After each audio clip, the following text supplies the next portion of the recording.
What's up, what's up, what's up? Welcome to the live stream. I'm Neomustangs. My name is Dan. This is my Fox Body channel. If you enjoy my content, make sure you hit that like and subscribe. Get a little bit of housekeeping things out of the way. Rocking the Handling Motorsports t-shirt tonight because I promised Andrew that I would wear it. And what else we got?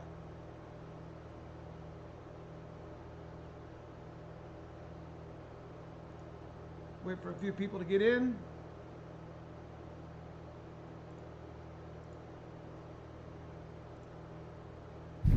So get organized, is about stay on Dyno. track, and drive real. So get organized, is about stay on Dyno. track, and drive real.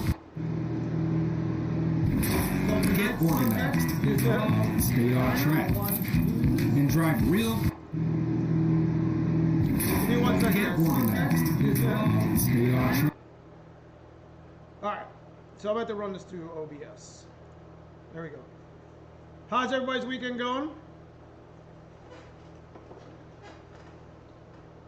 Today was a okay day, I guess. Got to watch the Browns lose, which sucks, but I'm a little late because my computer was acting up. So anyways, today we're going to be talking about things. We're going to be talking about one of my favorite subjects, and that's dyno. And obviously, I've dynoed a lot in my time. I've dynoed I probably got 1,000 pulls on the Mustang dyno over here in Saybrook. And I want to bring up, TI Dyno, Kevin Cragen and the Mad Scientist for, helping me get there. Always giving me the time and the knowledge with Fox Bodies to help me make the power that I do. So a lot of things that have happened on the dyno that kind of perturbs me that I've seen over the years. There's some do's and some don'ts, and I've seen a lot of Fox Bodies come in that we've tuned. I've seen a lot of things happen where, the shit just was not right. Your car was just fucked up when you got here, so, why did you bring it here and it not be right? So what I'm going to end up doing is actually doing a really cool video on, with me, Kevin Cragen, the Irishman, and the Mad Scientist Dave. We're going to all three sit down, not on a live stream, but we're going to do it on like a 10 or 15 minute video and give you guys like a top 10 of some of the things that you should be accountable for when your Mustang comes into the dyno, what you should expect. So, what's going on, Stingman, Smitty Bad, Robert Kretz, Pat Turchin, Suck It 2, 2, 3, 4, 5, 6, 7, Jeffrey Williams, how we doing? Jody, Andrew Hanlon, look, man, got your shirt on. Make sure you guys support Hanlon and Hanlon Motorsports. If you got any Tremec, TKX, TKO, T56, got anything you want to order from, like looking for transmission stuff, mainly the stick shift stuff. They're an elite distributor, so make sure you check those out. So some of the best things, we need to talk about the dyno because, like I said, it's one of my one of the videos that I'm gonna have prepped, ready to go. Probably the number one thing, what Corey said in the damn chat, is you need to bring your tuner some food because he's gonna be jacking around on your car, and he's gonna be making pulls, and with a flip of his finger, he could put too much timing in it and blow it the hell up. It's a joke. So anyways, I appreciate that, Robert.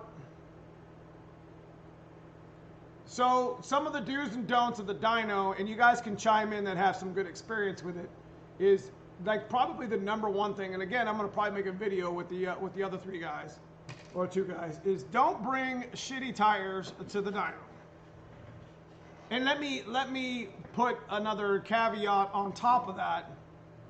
Don't bring fucking slicks. Unless you want to be picking up all the rubber that comes off of the dyno, don't bring slicks to the dyno. Now, don't bring bald tires either. So like, you can see the black car here, and that's why I got this here. These are my street tires. Like these, I'm gonna probably beat the crap out of these 315s before the end of the year. But they're gonna see a lot of dyno time too. So the nice thing is I put these at about 18 pounds. You put a bunch of sticky stuff on it, send it on the dyno. You see what I'm saying? Now my white car is the same thing. Whoops.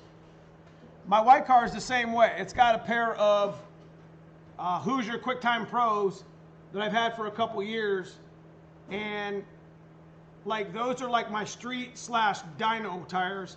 But the white car is going to see a lot more track this year than it will street. This is going to see a lot more street. So that's probably my number one. You know, the number one beef when you come to a dyno is tires. It's just like, you know, don't. Even the drag only cars, if you bring a slick to the dyno, you're just gonna ruin them with, they're gonna be rubber all over the back.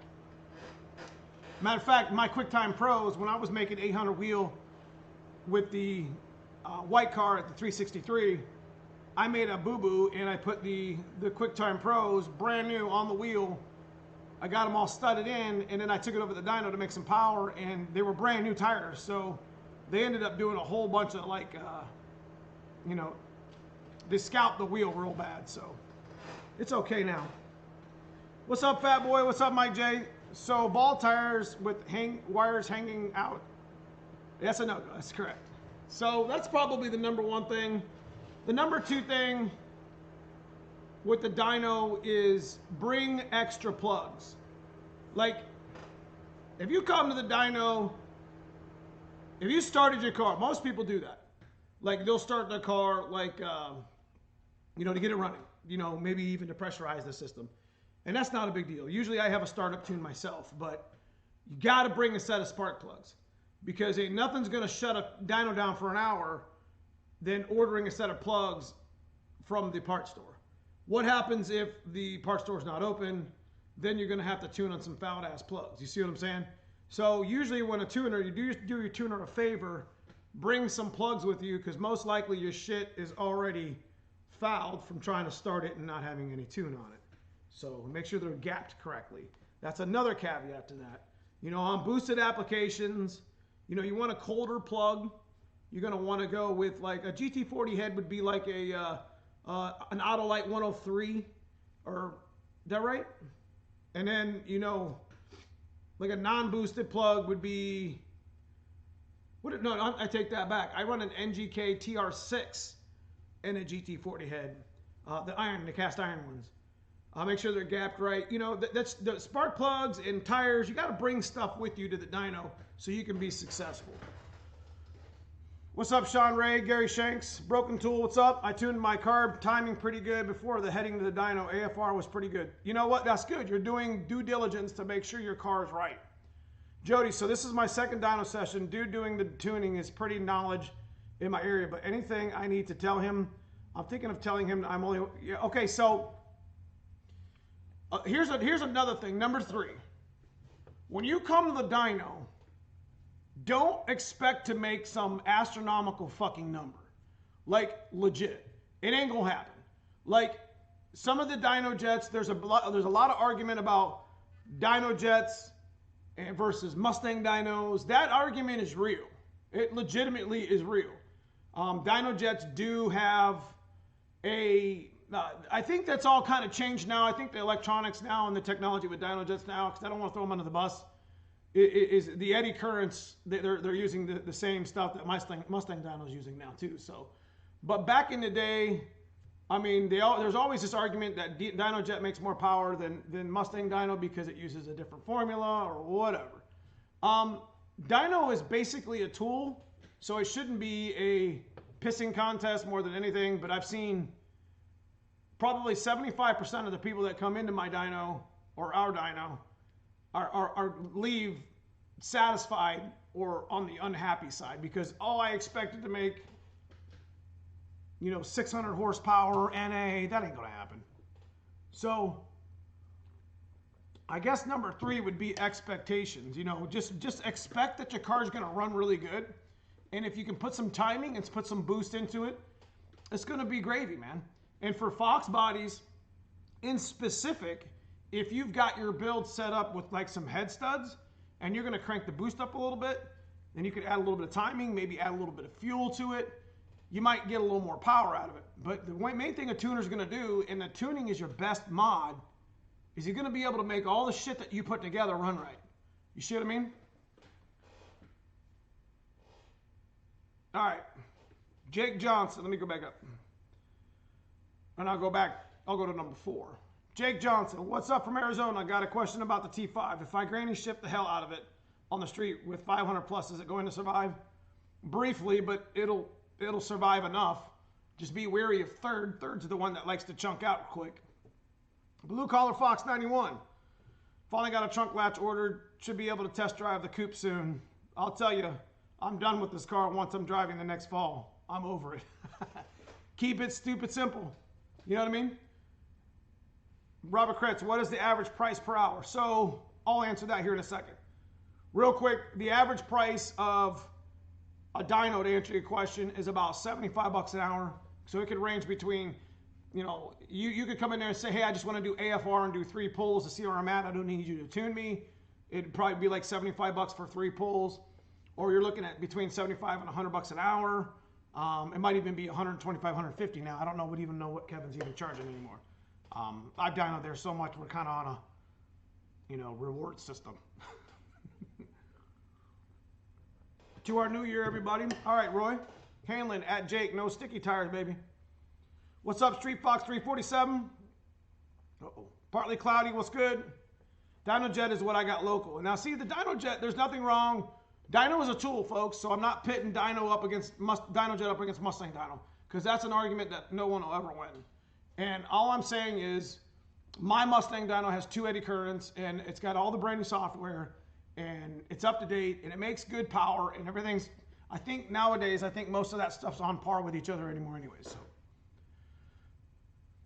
Yeah, dyno number on paper is just looks. It's a tuning tool. That's correct, Jody. Jake, hey man, talking.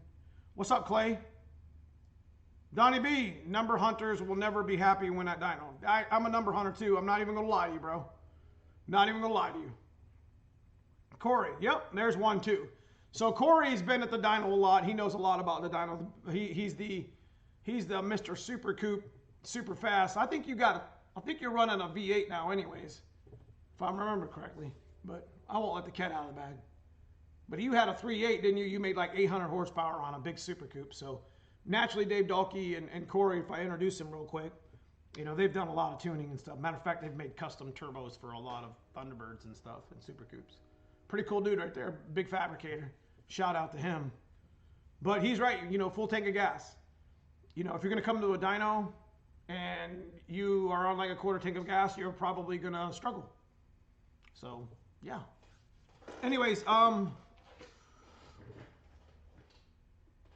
buddy of mine dynoed 830 but runs 8s in a 3,500 pound truck. So, yeah, it's just a tool. Well, if he dynoed 830 and he's running 8s, he's close. That's about right.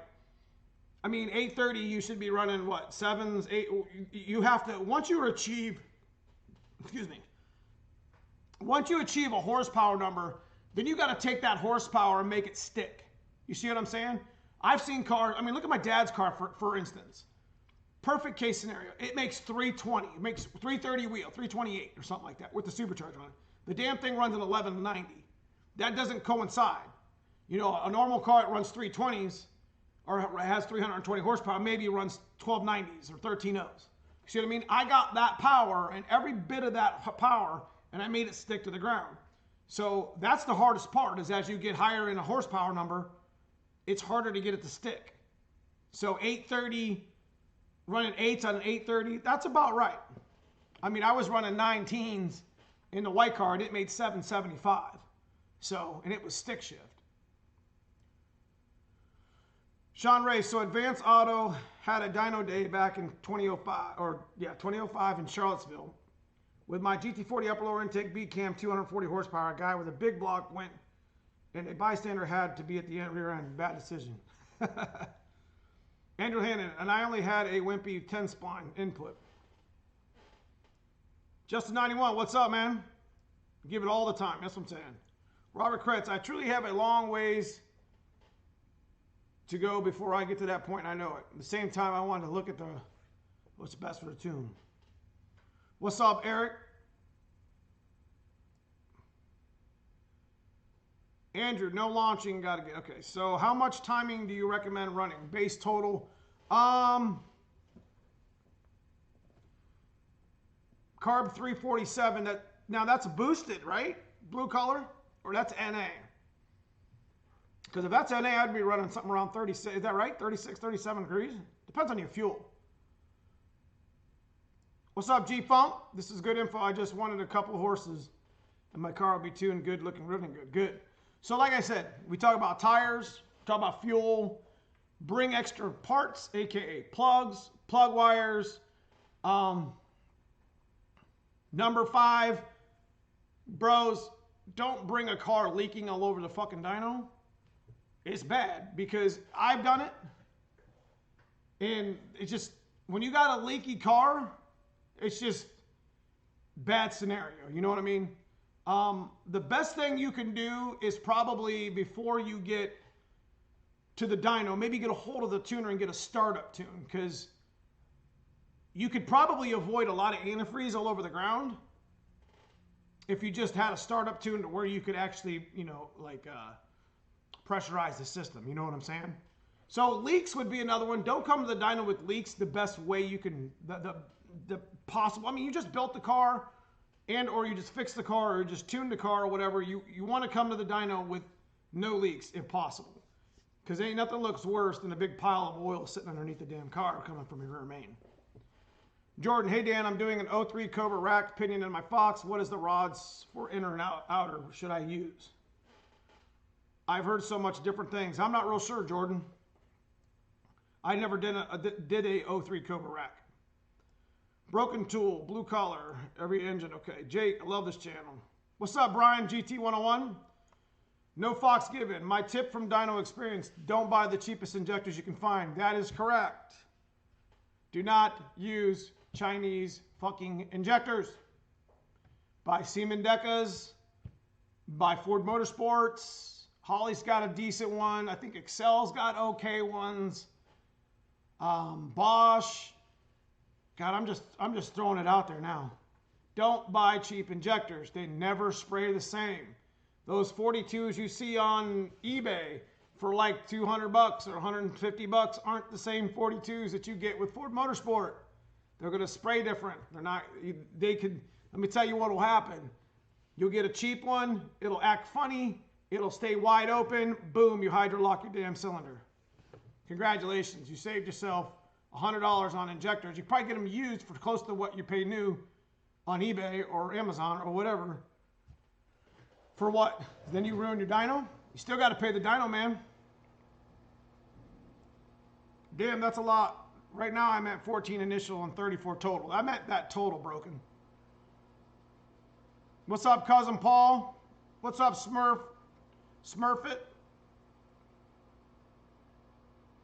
Jody, if mine does 350-ish, which is, I think it will, I'll be happy. Not a race truck. Okay. Andrew Hanlon, have you done a aftermarket dash install like Holly or Race Pack? I just gutted the factory wiring out of mine. I have not yet. That's not something that I've done yet, Andrew. Ryan O'Shade, I'm running, okay. Jody, oops. All right.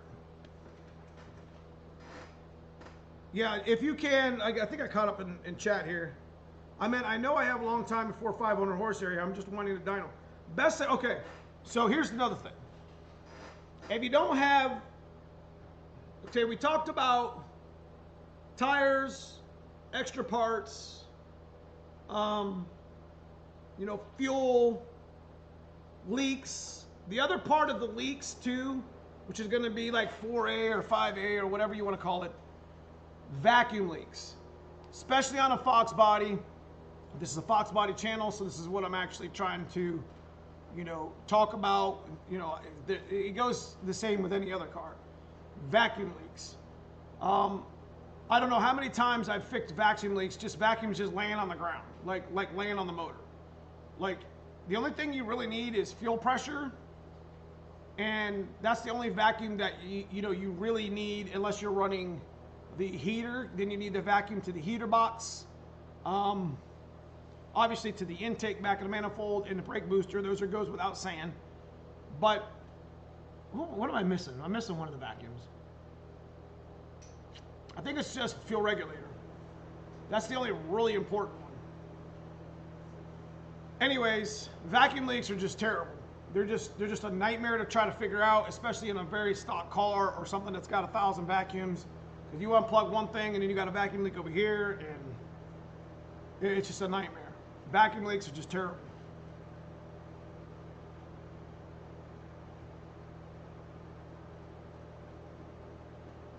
Map sensor if you have speed density, that's correct.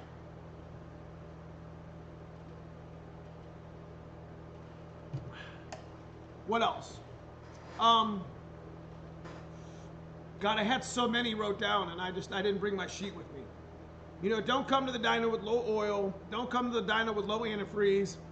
Try to have a startup tune ready where you can have, where you can actually pressurize your system. Literally, that's what that startup tune is for. Is so you can get the antifreeze moving through your system. That way, when you start making some hits on the dyno, your overflow bottle doesn't go boom like a volcano, and it makes a fucking mess all over your car and all over the floor. Jordan Daniels. So, okay. Blue collar. I'm at the point where I don't even care about how much power it makes. I'm not racing it. I don't care if it's faster than anyone else.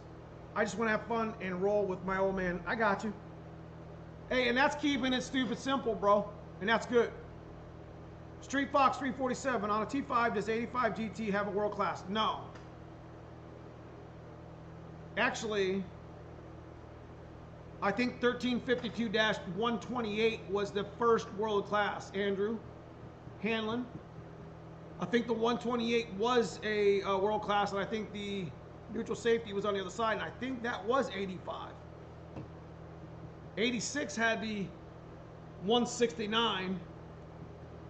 That went through 89. And when I'm talking about numbers, I'm talking about their model number. Their 13-52- 3-number digit number is the number on the tag that the T5. Hold on a second. I'll show you what I'm talking about.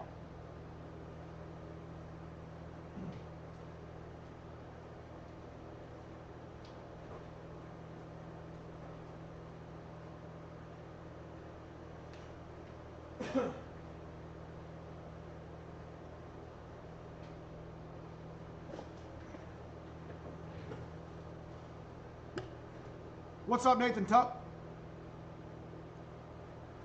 All right, guys. So this is the identification tag.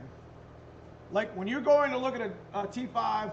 Now I'm gonna go off subject of the dyno real quick to answer Street Fox's question.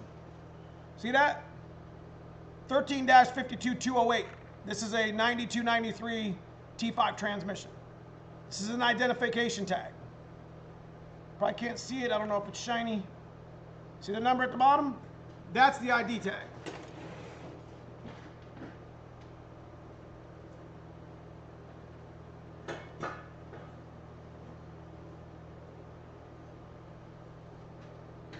This is not the number of the transmission, right here. This is the Ford part number for the tail shaft. So when people are trying to show you a T5 stuff, this isn't it. This is just a T5. Top plate and main case all have the same thing. This is the ID of the transmission. It's a silver tag.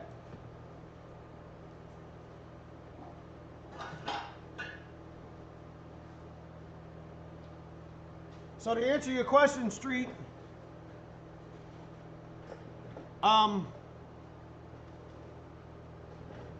you're looking for the silver tag on your trans. I could tell you other ways to figure it out, but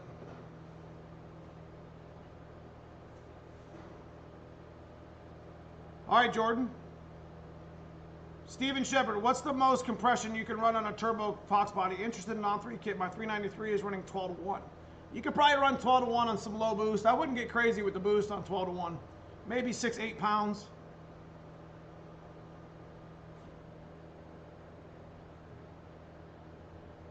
Luis Chirinos. I'm sorry if I butcher that.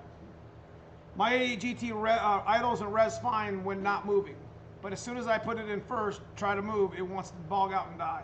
Sounds like a timing thing. Donnie B, the worst I hear when doing dyno session is, well, the internet said I should make this much power. Exactly. What Donnie B just said there is exactly what I'm talking about. Like this, you cannot listen to the internet. Well, this guy made 900 wheel, which is a good friend of mine, Chris Watson, Project Stock Bottom End. Make sure you go check out. But making sure you go check out, he's got a YouTube channel as well. But you guys all know who Chris Watson is. And everyone's like, oh, well, you know, he made 900, I can make 900. No, because Chris set his car up to make big power in the stick shift in the race. Now, he did something that lit the world on fire in the Fox body community, and that's really awesome. But reliably speaking, your expectations at the dyno should not be that high. You know, you could say, I think I'm going to make between this and be happy with it. No Fox given. The dead giveaway in the world class is Allen on the side of the, and all non-world class have the hex. That's correct. I'm going to dyno before I go to Ford Takeover. Just needed some advice. I'm going to pull it out, and I'm doing bearing and ring refresh this year.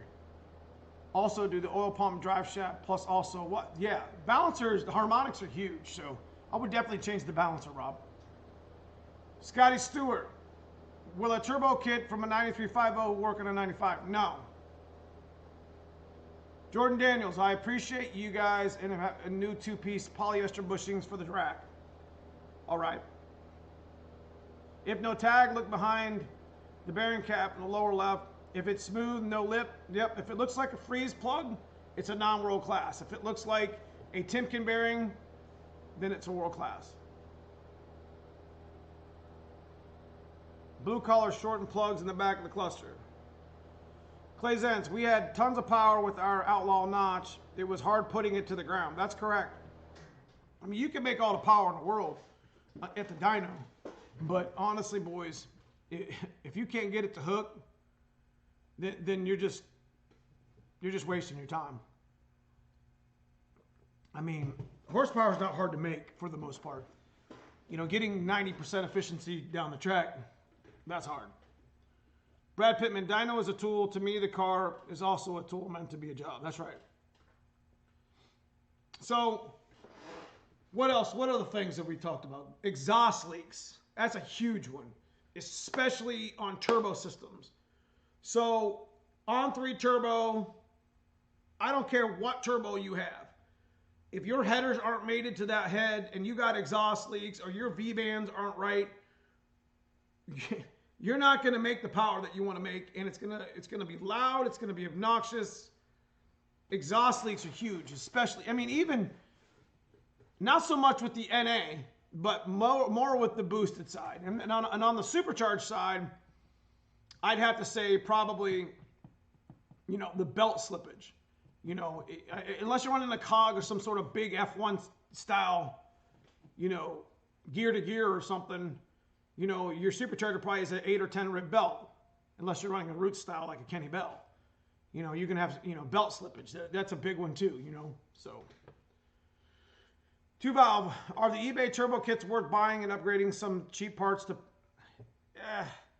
that's a crapshoot, bro. I mean, you could try it. Jody, can a dyno operator make magic numbers on paper? No. But what a dyno can do is they can change the weight of the vehicle, which doesn't really change the dyno number much, but they can mess with the weather. So the calculations based off of a weather-corrected factor, and it's the reason why I always go to the dyno with when I was doing the dyno with Project Hot Wheels, is I always showed, hey, I'm making a no bullshit 470 wheel horsepower on this fucking stock motor. I'm kidding you not. And, you know, I'm not the type of guy that's going to go out there and fluff a number just so I can make content on YouTube. That car legitimately made 470 wheel, and we had to back it off because we burned, you know, we were burning through the clutch.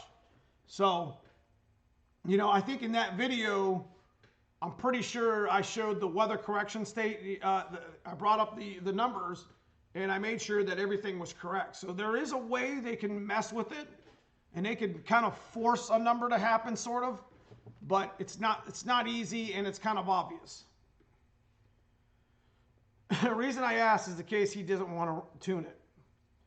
I've seen that happen a number of times where people just, you know, they bring you in for a tune, they can't tune it well, and, you know, they'll change something in the tune, or they'll run too much timing, or they'll try to compensate for your expectations. The best thing you can do to the tuner, is not make him make you make that much horsepower. Like, hey, I got a stock motor, I got a non-3 kit, I better fucking make 500 wheel or I'm gonna blow you up on the internet. What? That's not how that works. What's up? What tires are you running at the back of the black car? These are, this is a 1510, or excuse me, this is a 1710.5 wheel, a 6-inch back spacing, and that's a 315/35/17. To answer your question, Frankstangs. Smooth and correction. We leave SAE and smooth at the highest and give the best. Yeah, you know, I mean, Donnie, I think you do a lot of dynoing as well. You know, there's just a lot of pressure on the tuner to make super power. And it's like, if your shit ain't right, like, I mean, I've seen, let me just tell you, I've seen distributors 180 out all the time, plug wires not plugged in, wires burned up specifically on turbo headers because they're not running the DEI plug wire covers, V-bands that were loose, especially the one at the turbo, belts routed backwards for the coolant system to reverse rotations, stock factory Fox. I mean, when you come to the dyno, you are renting two people to spend their time tuning your car and hoping that it works right. So the least amount of shit that you could have wrong, the more money you're going to save. Because, I mean, you can't expect them to fix it for free. All they're there to do is strap your car down and make sure it dynos. Jacob Miller.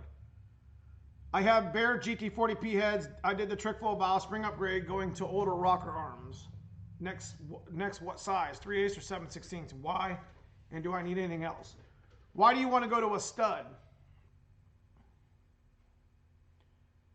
What's up, Adrenocide? Brad Pittman, I saw people mess with dyno numbers, ambient and air temp, to manipulate the graph. If the dyno thinks the air is hotter, it's going to actually read goes up if it's not mistaken. No, it's the other way. I think what you're trying to say is the weather corrected feature. So yeah, if you say it's 100 degrees outside, and then you make a power, there's a calculation you can mess with that, hey, the dyno thinks it's 100 degrees outside, and your car made a 500 wheel pull, but the weather corrected feature shows it made 560. See what I'm saying? So there's like a varying, and it works both ways with the cold. If it's too cold on the graph, then it'll either show the same or show less with weather corrected. Andrew Boer, this might be a stupid question, but could you do a video about do's and don'ts of drag racing at the track? Yeah, I plan on doing that this year in the spring. I've been down the track and I'll be going for the first time. Blue collar, okay. Mike J, if you can't make my stock motor with a turbo make 1,000 horsepower, you're not a real tuner. That's right. Mike J, I've seen that I don't know how many times. Usually when a Fox body comes in, I've actually live streamed 3 or 4 or 5 of them. I mean, they're on my live stream in my playlist. You guys have seen them. Some of you guys have joined me with it. There was some shit show that came through there. You know, there's been cars that, like I said, they've just been out of time, wrong fuel, shit's not hooked up right. And then the dyno, when the dyno people or the mechanics charge them extra for fixing their car, and then you get mad. See how easy that can be? You can't expect the dyno to fix your shit and not pay for it. You know what I'm saying? And I'm not, you know, tagging anybody in general. I'm just saying, what you might think is right when it comes to the dyno might not be right. So you'll have to pay the dyno to do that. Like, you know, if your timing's not right, if your vacuums are leaking, you know, we're going to go over the car. Like every Fox body that comes in, you know, it's been for the last 10 or 15, 20 years. You know, I usually get a phone call from Kevin when something's effed up. And he'll be like, hey man, I need a TPS. I need an IAC. You know, hey, you got a distributor laying around? You know, it's stuff like that. Scott Stewart, what upgrades need to have a tune, and what can you go by without a tune? Okay, so I'm gonna pause my chat right there. So just keep rolling, guys. Make sure you hit that like if you've entered. So Scott, the whole main objective behind me building Dad's car is I wanted to be able to tune. I wanted to be able to drive a car without tuning it. I have no problems with going to the dyno. I have no problems with binary editor. But I wanted to get away. I've never fucked with an FMU before in 20 years. So I was just like, well, how much can we get away with on the FMU before we blow some shit up? So with Dad's car is the perfect reason. 19s with an FMU can spray the fuck out of the fuel in the cylinders. And my dad's car is the perfect case scenario. So I guess what I'm trying to say, and I apologize for cussing so much. My Browns lost today, so I'm not happy. I guess what I'm trying to say is if you run an FMU, you can run a small supercharger, a small turbo at 7 pounds, and maybe some nitrous. And, you know, you wouldn't even need to have any sort of a tune. But when you start getting into your bigger heads, you start getting into strokers, you start getting into 24s and 30s in MAF and bigger throttle bodies, you might start running into TPS and idle issues. About that time, you want to start maybe considering doing some sort of tuning. So, I know I went off on my soapbox there. Blue Collar, I want to talk to you about the election, but not in Neo's chat. I appreciate that.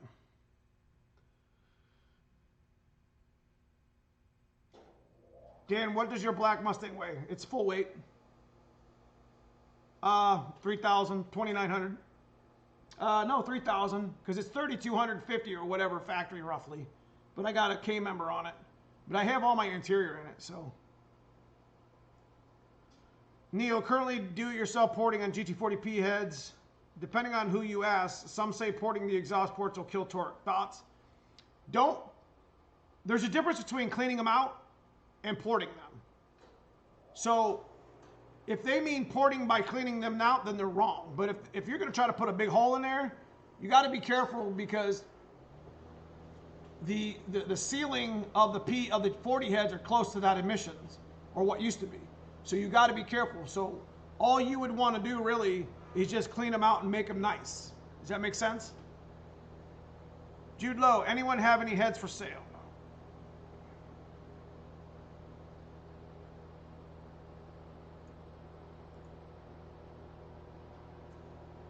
Wideband should be mine hooked up. Yes, if you have a wideband, you need to get it hooked up. I believe a tuner should always verify timing and correct before tuning. That is true. We always like to tune at base 10 idle. Excuse me. We always like to start tuning at 10 degrees, and then you could tune in your timing. So when you come to the dyno, usually that's kind of more the tuner's job though, because he can't expect that the guy even knows how to tune or time his car, let alone not have the, you know, you need to check it as a tuner. That's a good one, Justin. Broken tool. For speed density, will an adjustable FPR help with air fuel?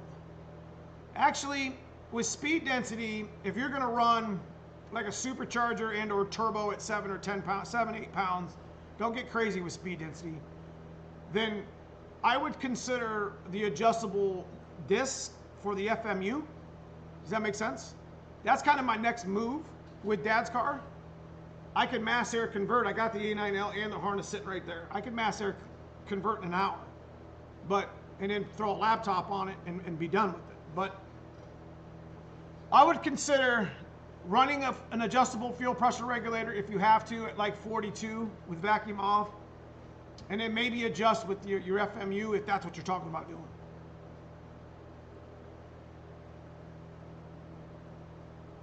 Frank Stang Garage, what is the best fitting roll cage and hatch do you think? Maximum Motorsports has a really good one. I seen somebody talking about that the other day in Facebook, and it looked really good. I just always got the cheap competition one because I knew I was going to chop it up, move it, bend it, and re-weld it anyways. No, you just need one. You just need one wideband, Jody.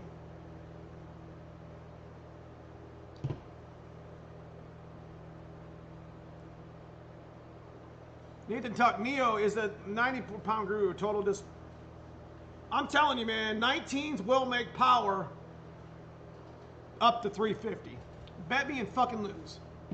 I am going to put a turbo kit on Dad's car at the end, and without cheating with nitrous. Now, I can make that number pretty easy with nitrous, because we're about to put the GT40 plate on and hook up Donnie B's freeze. Like, that's going to be my next video, like 200 shot versus Mr. Freeze. Sadly, we know that Mr. Freeze will lose, but the whole point of them is, do I make a video? I'm going to make a video in the same session that shows how much more boost I can get off of Mr. Freeze with Dad's car as a base test subject.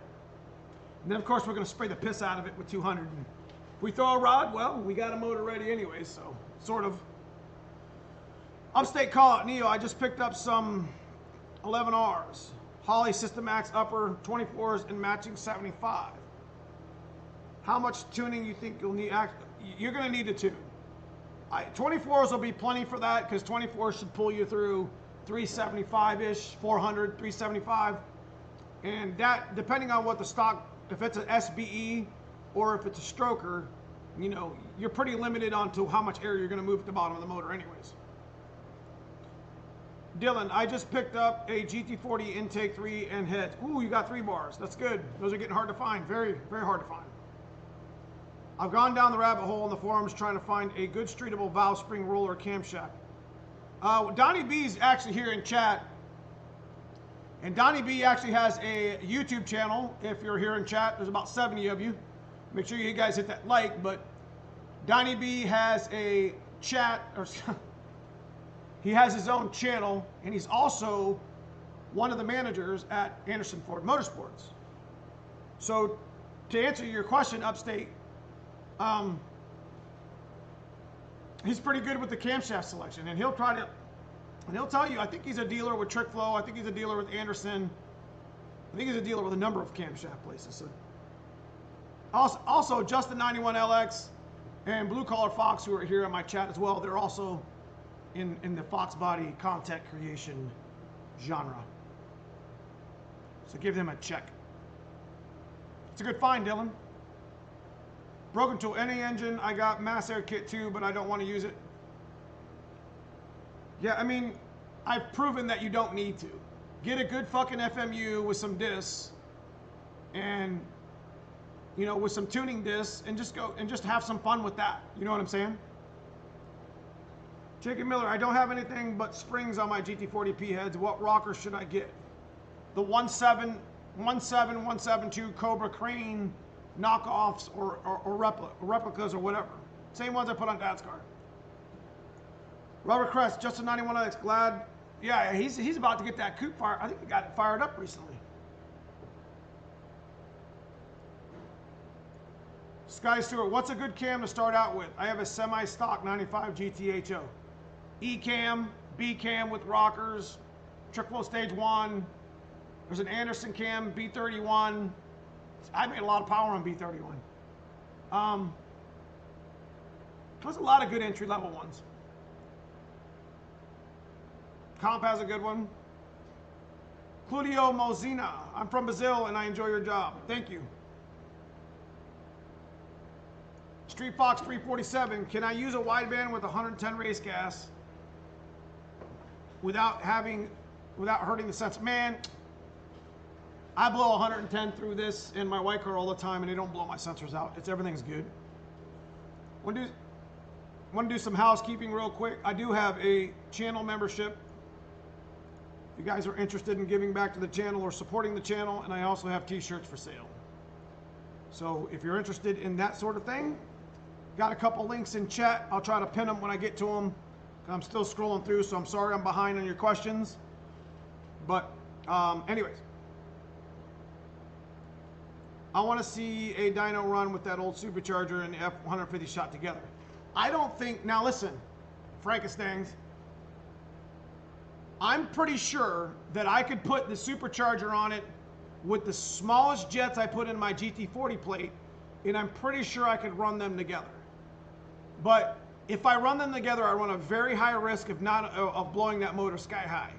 And if I break it, then I don't have a chance at seeing the turbo kit outdo the supercharger on the same poundage. Do you get what I'm saying? Although I could put the supercharger on, or the turbocharger, shit, I don't know. Where does it end? Dad's test subject, man. That should be the name of the car. Test subject. I want to see, okay. Charles Lynn, how much horsepower can I make with a 347 and the 61 millimeter? First of all, why a 61? That's small. Johnny B got me set up with a hogger cam and my blown 347. Nice. Donnie B, okay. Unfortunately, having issues with my cans. Everybody's having issues right now. I can't even get trick flow springs for my customers' cylinder heads I got sitting over there. I had to make like 10 calls, but I found a buddy of mine who had a couple sets on the shelf, so I bought them. Everybody's on back order, man. Blue collar. Guys, have a fun. All right, Blue, it's good to see you. Appreciate you coming in. Thanks for the advice, Neil. All right, Dylan. Donnie B, hey, Broken Tool, we are not doing custom grinds currently due to supply issues. I can understand that.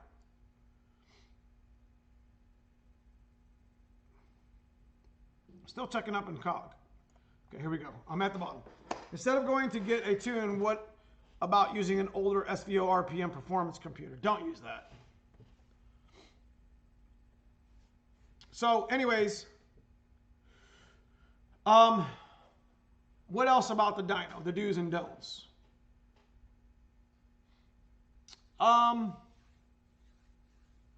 Don't come to the dyno with a dead battery. That's a big one. Like, batteries probably should have been up in the top 3. I mean, tell me I'm wrong. If Donnie B or Corey is still here in chat, tell me I'm wrong. If you come into the dyno with a dead battery, it's going to F that tune up so bad because the computer's not going to have the correct voltage for everything. That's a big one. Like, come to the dyno with even if you relocated the battery to the back, come to the dyno with a good performing battery. And make sure that your grounds are good on your engine and on the battery itself. Like, just don't come effed up on the battery because it'll just play havoc on the tune.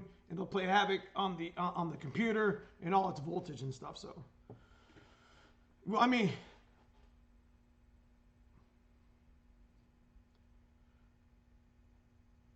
did you already say cooking system?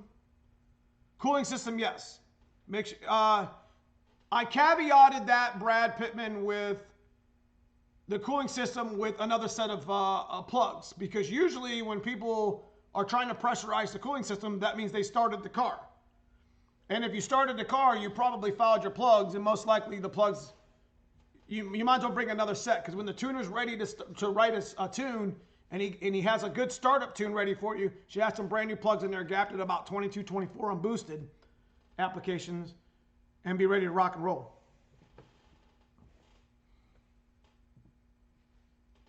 Battery is just so bad. Tires, leaks, battery, cooling system not properly done, pressurized, low oil, vacuum leaks, timing, spare parts. Make sure you have, spark plug wires, extra fuel, full that gas tank, or at least 3/4 full, or at least a good half plus. I mean, there's so many things that are just wrong. I've just seen in my time, people just bring them in there. Oh, expectations. I mean, we've talked about 10 things right there. Huge.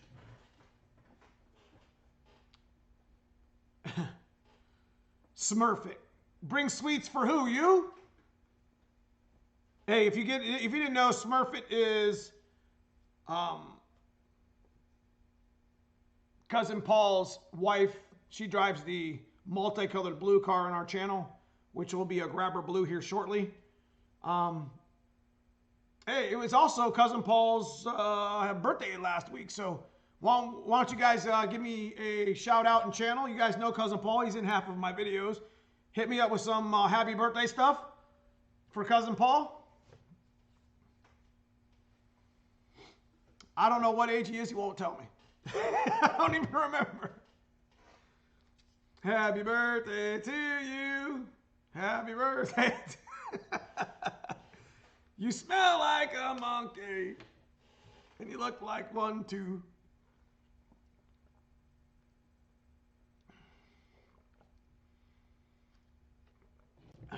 So, yeah, I don't know which way it is. Yeah, give me some birthday what's ups to my cousin Paul. Anyway. Oh,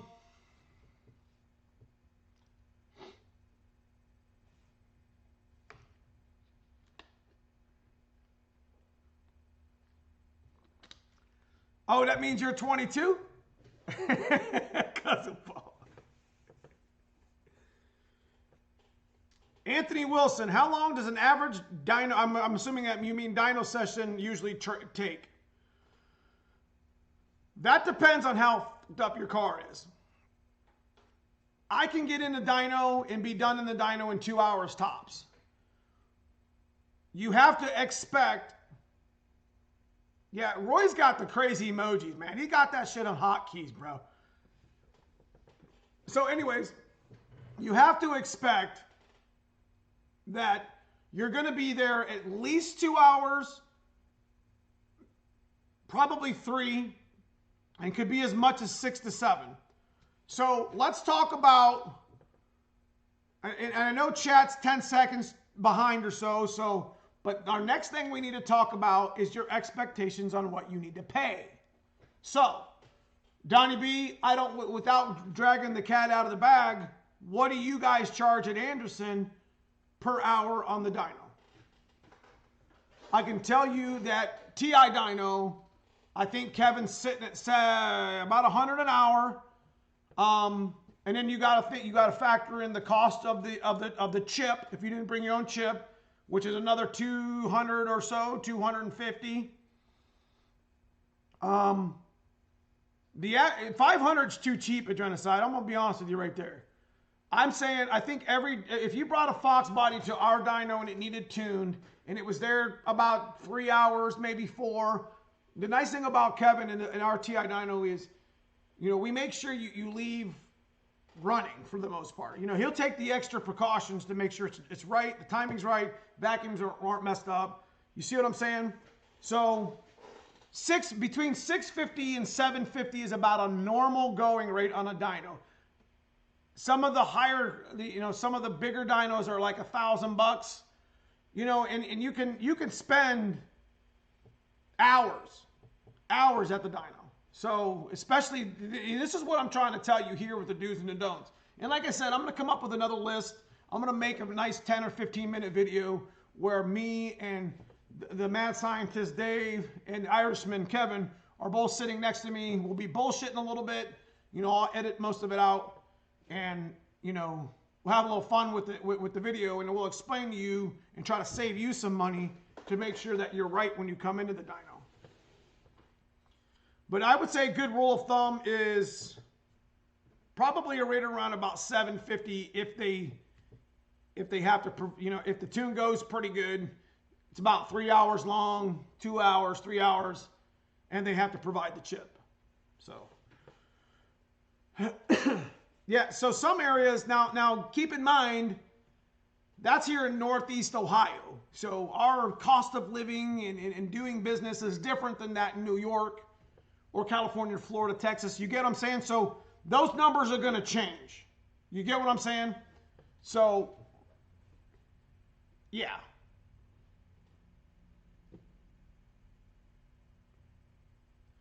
Dan and Robert Kretz. Oh, Dan and Fred and Paul, it was the slosh module. I told you. Donnie B, if tuning, doing pulls, nothing installed or messed with mechanically, yeah, it's about 100, 125 an hour. That's what I figured. No fucks given. I had 802 tunes on SCT chip years ago. What's up, the Pretender? Yes, prep your car first and double check everything. Fresh plugs and fluids. That is correct.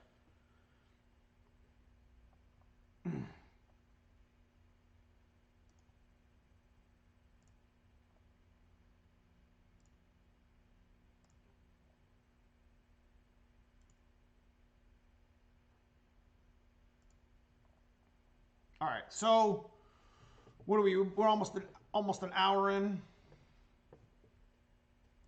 Yeah, he had a problem with his fuel gauge. I told him don't change the cluster. Check the slosh module first. So, John Williams, hi Dan. Does it matter engine size for a 22-23 gap for plugs? 347 turbo is running bigger than that. Should I drop? Yeah. I'm going to be honest with you. The more boost you run, the less of the gap. I like to run anywhere between 12 and a fucking lot. and we run a rate around about 22, 23 gap. I don't really like to go any lower than 10, 11. 302 motors, even stock bottom end motors, they really wake up between like 9 pounds and like 11. They just wake up. It's just like, you know, oh, I'm making 380. And then like 2 pounds later, oh, I'm making 470. What the? You see what I mean? It's kind of like the timing and boost mix. Does that make sense? Yeah, I appreciate that, Tuxedo. It was a hell of a fight with them. I would have loved to have been playing your Buffalo Bills here next week. But, you know, it is what it is. I couldn't have asked for a better season. Talk about the Cleveland Browns, guys. Ryan O'Shea, cost is a big reason I went self-tuning route. When you grow and make changes. Now here, you know, just like, you know, Brutal had made, I watch a lot of Brutal stuff because I enjoy watching his content. And he had talked a while back, how much of a DIY channel he is.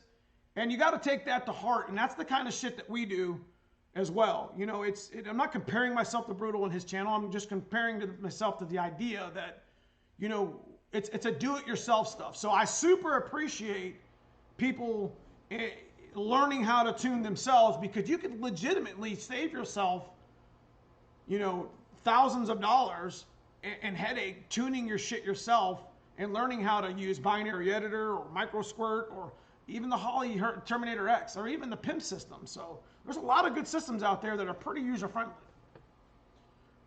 Trying to think of the one that somebody just said was super user-friendly that, like, literally, I think they did say it was micro squirt. But, like, using the VE tables and stuff. What's up, TMB5? Holley Terminator is the way. Now, we're going Holley Terminator on the white car. Right now, the white car is getting its turbo changed, which that'll be a video for next week. And we're going to be taking the stock wiring back out, and we're going to be running a Holley Terminator X soon. And I'm going to start learning how to tune on Holley Terminator X. Now, I would also like to learn how to tune on the micro squirt, because I've never messed with that. So that might be something I throw in Dad's car. Or maybe even mess with it on the 363 here. But I could just run binary editor on that. That'd be pretty dope. One car's Terminator X, one car's Microsquirt, and the other one's just binary editor.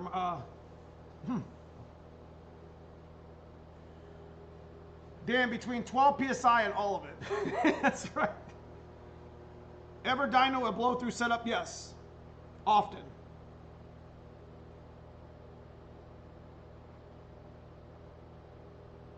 C-Stacker, Leech Motorsports has excellent content. Yes. Pretender, later Clay. Okay, so I want to give a shout out to some of the channels out there. I want to give a shout out while we're talking to my club members. They're the people in the green. If you guys are interested in giving to the channel as far as supporting the channel, I got a pinned link at the top to my channel membership. But I want to give a shout out to the guys in green. I do appreciate you guys. I think I mentioned it pretty much every video from here on out. It gives a little something back to the channel so we can put it in cars like this and blow shit up. So I do appreciate you guys. And I want to give a shout out to, Justin 91 Alex is busting his ass on that coupe. Donnie B and his channel. Demon Fox 50, Gearhead 704. The infamous project, I've been watching him. I think he's doing a 428 swap right now. I was just about to start messing around with a little bit of 428, but I mean, there's just like a checklist of fucking mile long that are the differences in 4-cylinder and V8 cars. So anyway, I wanted to give that shout out in the beginning, in the middle of the channel before I did anything else. So make sure you guys check out those other channels. Obviously, I don't need to really, I'm going to shout out Brutal and Foxcast because, those guys are great channels too.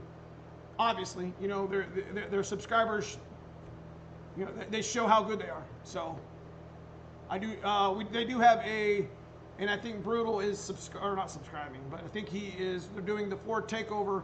So if you guys don't know what the Ford Takeover is, it's going to be a big event happening in May. And it's something that I'm super interested in coming down and meeting a bunch of you guys. So that's why I talk about it. It's because, they didn't ask me to say anything, but I'm going to say it anyways. So I really hope to see some of you guys there.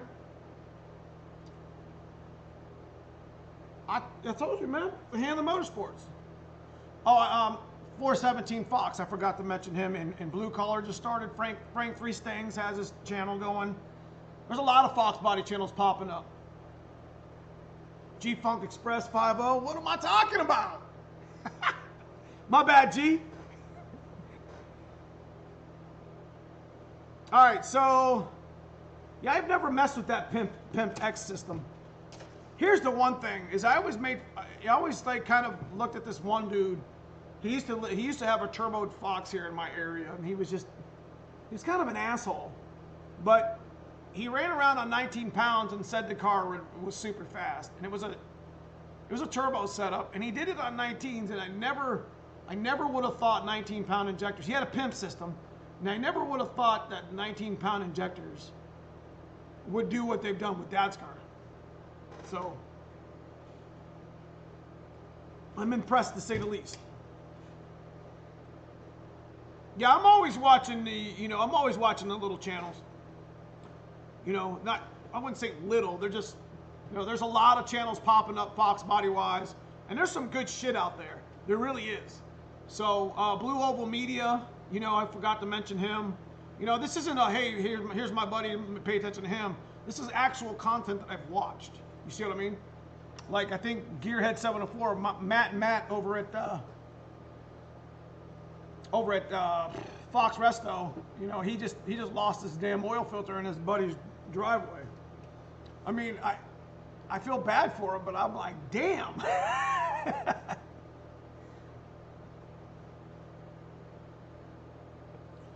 Anyways, make sure you guys hit that like. We're going to go about another 10 or 15. We'll go another few more minutes, and then we'll call it a night. But like I said, I think I've given you some good ideas about dynoing. So if you have some questions for me, I'll answer them anyways in the middle of talking about something. But, let's go down the list again. What were we talking about? Don't bring fucked up tires, fuel tank, Oh, there's one more. One more. It's huge. I got something for you. Don't come to the dyno with this monster ass rat nest of wiring and expect the tuner and the guys that are helping figure out your shit because you don't know what that is. So wiring is huge. Like in Donnie B, I know you've seen it. Justin 91LX, I know you tune in a little bit on your car, but wiring is a rat nest. So don't come to the dyno with a rat nest. I've seen it. There was this one Mustang that came recently, about a year ago. It's real, whatever. And he had wiring freaking everywhere. And I'm like, are we really supposed to tune that? Because I'm pretty sure the fuel pump wiring harness is running down the damn middle of the car. So, hey TM, I appreciate you. I appreciate your joining the Mustang Club, the Neomustangs Club. Anyways, wiring is so bad. Like I've seen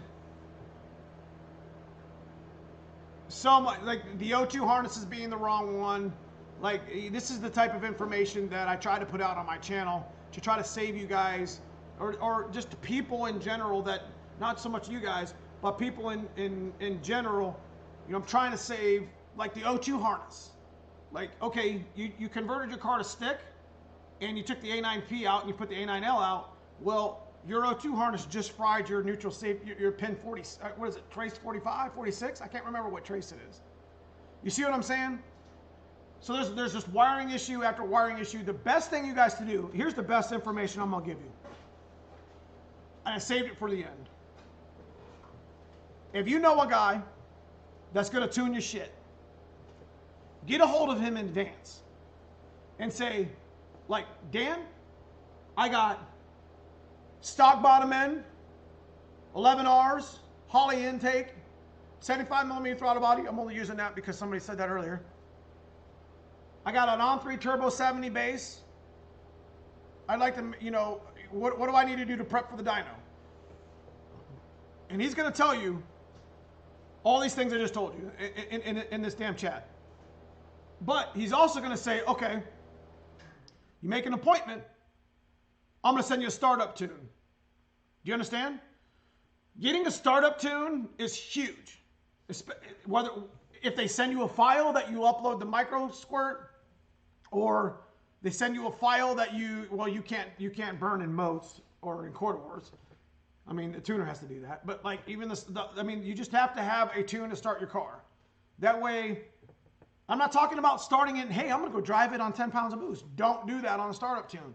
The only thing a startup tune has for you is the ability to pressurize your system and the ability to get your car running, make sure the oil works, make sure the heater works, aka the radiator and the fans. The startup tune will help you immensely when you're coming to the dyno. And this goes for any genre of car. But in the Fox body genre, those are some of the biggest things. You know, making sure your TPS works and it's sitting at 0.9 volts.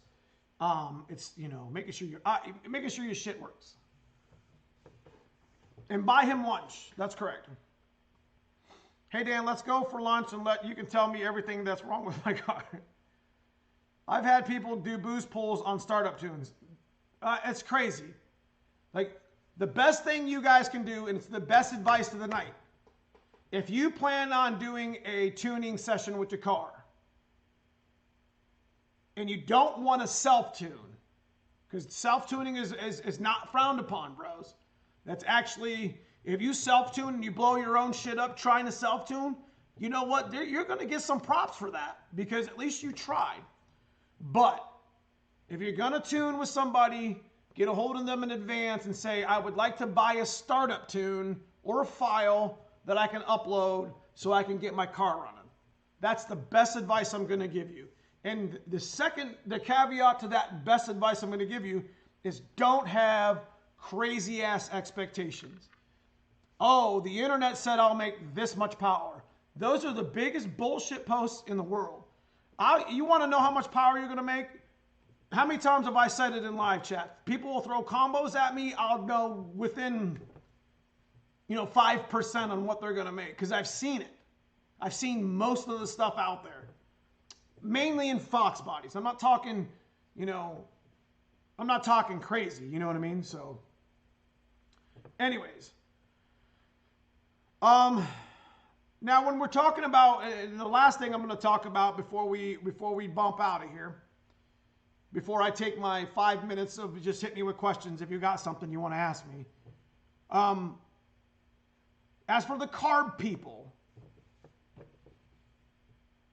a lot of the carbureted stuff, listen, Kevin over here at TI Dyno is a carburetor master. Like, that dude knows more about he forgot last week more about carburetors than most people know their whole lifetime. So naturally making that boosted transition to boosted carburetors was pretty easy, but tuning a carburetor to boost is a little bit more of a different animal. Now, that's not something that I've experienced. So that's an even more niche ground area or whatever. But I can tell you, and I'm going to shout out my dyno over here, that they're pretty good at it. Obviously, it has something to do with a boost power valve. And, some of these carbureted companies can really kind of get you dialed in when it comes to this stuff. So CSM, I think, is one of them. Adrenaline, I made 1, 2, 3, 4 wheel on the internet once. Fixed Body has a few good videos on the Terminator install. Okay, so got about 5 minutes left. Hit me with whatever questions you need. And I will talk randomly. Yeah, CSU. I thought it was, CSU. I thought it was the other way around because CSU here is Cleveland State University. So I thought it wasn't that. I thought it was. Anyway. What oil filter do you run in your on-3 turbos and what's the filter number? M101A. M104A. Which one is it, Cousin Paul? I think it's the 104A. It's the small filter. I run the mobile super, super good one, and it fits right up underneath the pipe. I don't worry about it getting hot. I don't worry about none of that shit. I don't run an oil filter relocation. I never have. How do you feel about the TrickFlow top end kit? Rebuild your stock motor and buy a turbo kit. You'll make more power with the same amount of money.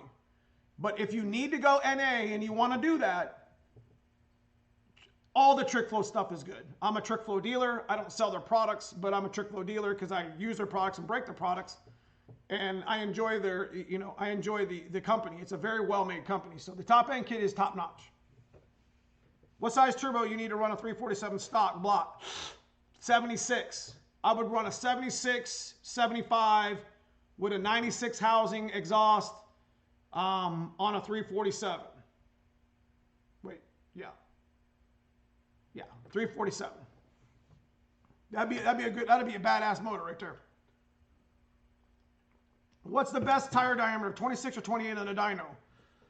Okay, so tire height does change the dyno number. And one more thing I'm going to say, gear ratio changes your dyno number. So if you're running 410s, 430s, you're going to get your butt hurt when you decide on when you can get that final dyno number.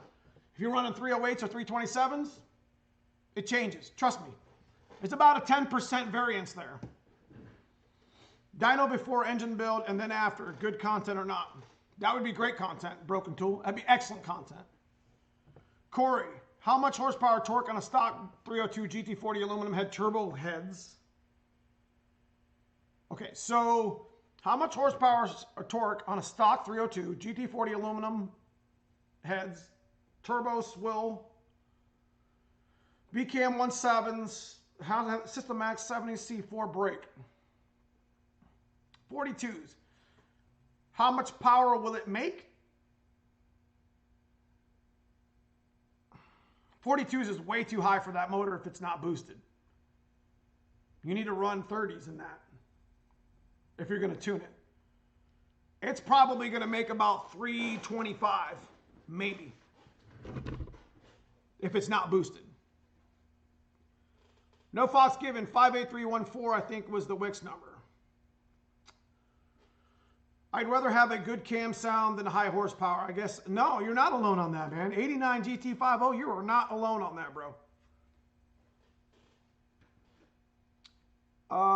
Okay, so on a 70 kit, sorry, on the 70 kit, base kit, 302 aluminum heads, 42 pound injectors. Well, 42 is only going to get you to 500 anyway. But I'd probably say you're around 475 range at about 11 pounds. And rule of thumb is about 15 to 20 horsepower per pound you go up. Now, obviously, your 302 is pretty tapped out boost-wise at about 12 and a half, 13 pounds, because the fucking thing just doesn't make enough air at the bottom. You see what I'm saying? 302 stock bottom end. Roy, I'll sacrifice top end on top for pound, okay? Gears are at the top of my list for bang for buck, right? You need to try your turbo and your buddy has. Oh, you're talking about the 80? Yeah, it's in the plans. He don't know it yet. Holly over Mega unless you do MS3.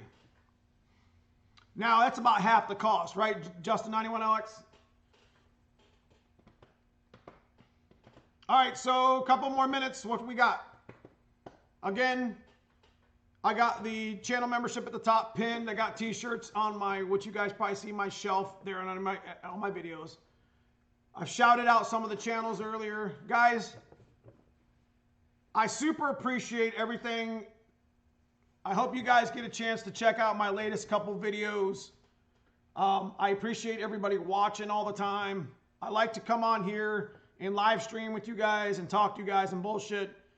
Just, you know, it is good for the channel analytics. Live streaming isn't really good for content creation as far as channels concerned.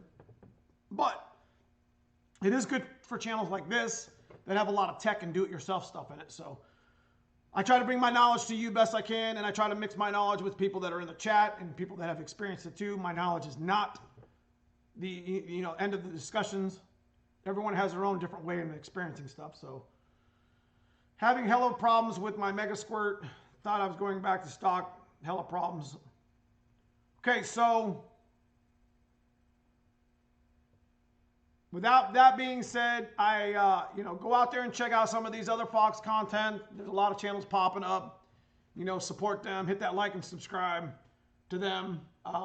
Make sure you guys leave a comment on a video or a like if you check out my last couple videos. I think I did we went and seen Mike's video. Or we went and seen my buddy Mustang Mike Saturday night. Saturday night I posted a video and I thought it was pretty cool. But make sure before we leave, you guys hit that thumbs up. I'm going to go ahead and end the stream there. I hope the quality wasn't too bad.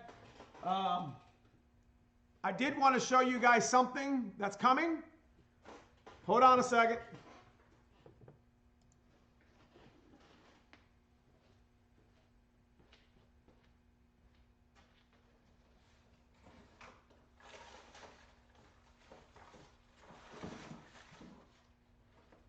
I'm going to give you all a sneak peek. Oh, shit. What's that? That sounds like a whole lot of beating it up.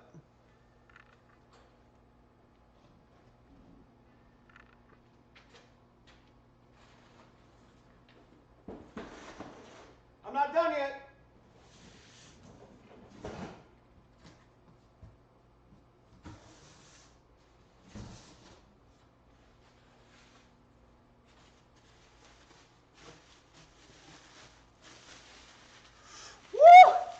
Nice and shiny. That's a big ass pipe, bros. What y'all think right here? What y'all think? Hell yeah. Got me some 3-inch pipes. Now let's see if they fit on an anti-roll bar.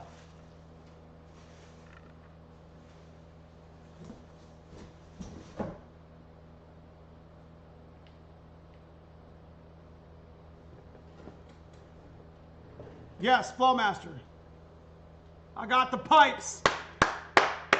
So anyways, want to show y'all a sneak peek. I'm going to be doing a video on that stuff. I'm sure it'll be a pretty hot video, but I'm going to put like a clickbait title like, will 3-inch tailpipes fit on a Fox body? But here's the thing, is this got an anti-roll bar in it, so I'm going to be super impressed if it does. Anyways, make sure you guys hit that like and subscribe if you haven't already. And that is going to be the end of the stream. Appreciate everybody. Have a good night.